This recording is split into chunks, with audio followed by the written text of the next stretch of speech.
there's a couple of things going on here. So I'll start with the solutions. The transition's actually the hard part.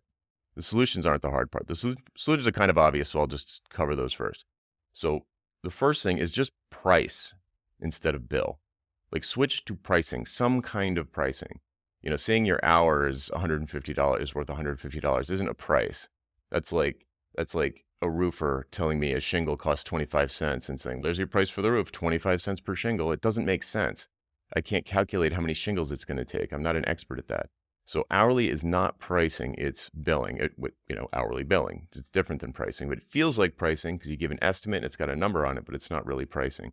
So you want to do anything that you can to give a price that you will stick to, which is how you buy most things, almost everything. In fact, you know how much it is going to be before you buy it. Like you see the price and you make a decision about whether or not it's worth it to you, or you believe that it will be worth it to you. So any kind of pricing would be good. There are lots of different kinds of pricing. There's cost plus, there's time and materials, there's not to exceed, there's value pricing. And value pricing is my favorite, although it is kind of hard to get used to. It took me probably a year to 18 months to really, really be doing it right. And the way that value pricing works is that you start with the end in mind. When you first meet with the customer, instead of doing what I used to do as a software developer, is try and uncover all the scope. How much stuff do you want me to do? What are the things you want me to do? How long do I think it's going to take me to do each one of these things that you've self-prescribed? Instead of doing that, like I used to, I had to break that habit. And instead of scoping first in the sales meeting, I would scope last. When I would talk to prospects, I would go through what I call the why conversation, where I would, instead of talking about scope, I would talk about why they're even thinking of doing a project like this. Why not do why not do this, time-consuming, stressful, risky project? They've got other things to do. Why is this a thing that they want to do? Why would they hire someone expensive like me to do it? Why not do it in-house? Why not do it overseas? Why not do it with an off-the-shelf piece of software or some online service? Why? And then when you get to the end of a conversation like that, it's pretty common to have uncovered some kind of business value, some kind of use case. What is the motivation, the underlying motivation for them to even undertake this expensive, risky thing? And they usually don't tell you that. They give you a bunch of orders and then you just ask for clarification about the orders that they're giving you, they will 100% of the time fail to reveal to you the reason they're doing it, at least in software. They'll never tell you what their business goals are. They just say it needs to look like this and have these buttons, and people need to be able to log in. And most people just take those orders and do them. If you instead don't worry about scope, we'll talk about that when we need to. But at first, I want to understand why this project is important to your business. What are you hoping to achieve? At the end, when I'm done, if I hit a giant home run, what will be different? How will you know that it was worth it to invest all this money with me? What will you do next? When I'm done, what will be the next thing that you do?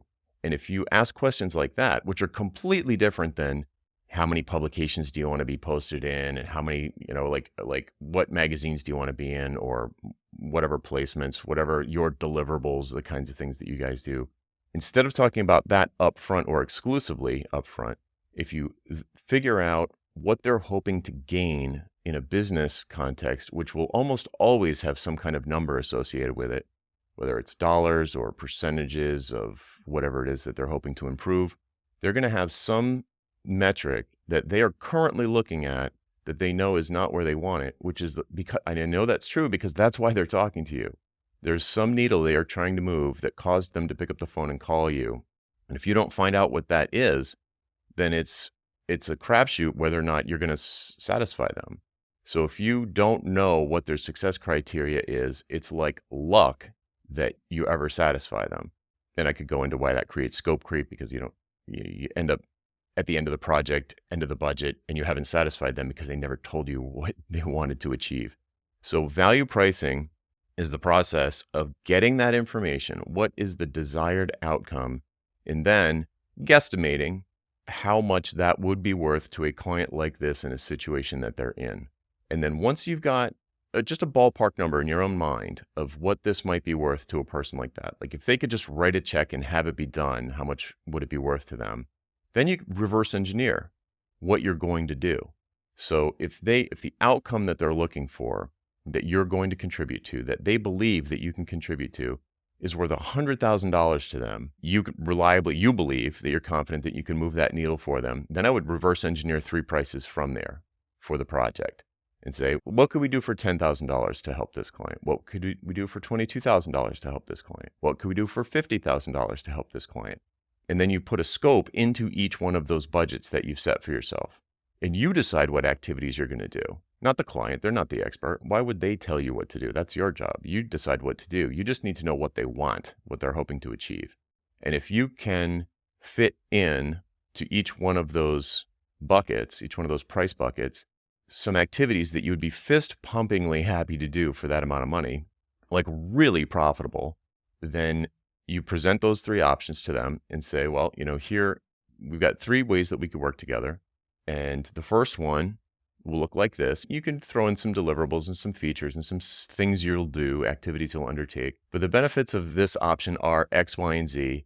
And there's an option 2 that is where you get more of my involvement. It has better benefits. And then there's option 3, which is like the concierge white glove version where you get the maximum benefit.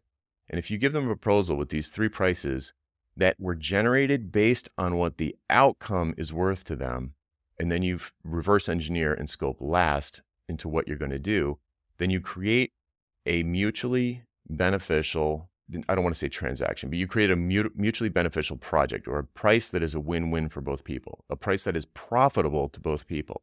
Because if you'd be happy to do option A for $5,000 and they give you 10, and then they're super happy with the outcome because it's worth $100,000 to them, then both people have literally made a profit because you would have done it for less, they would have paid more, and everyone's happy.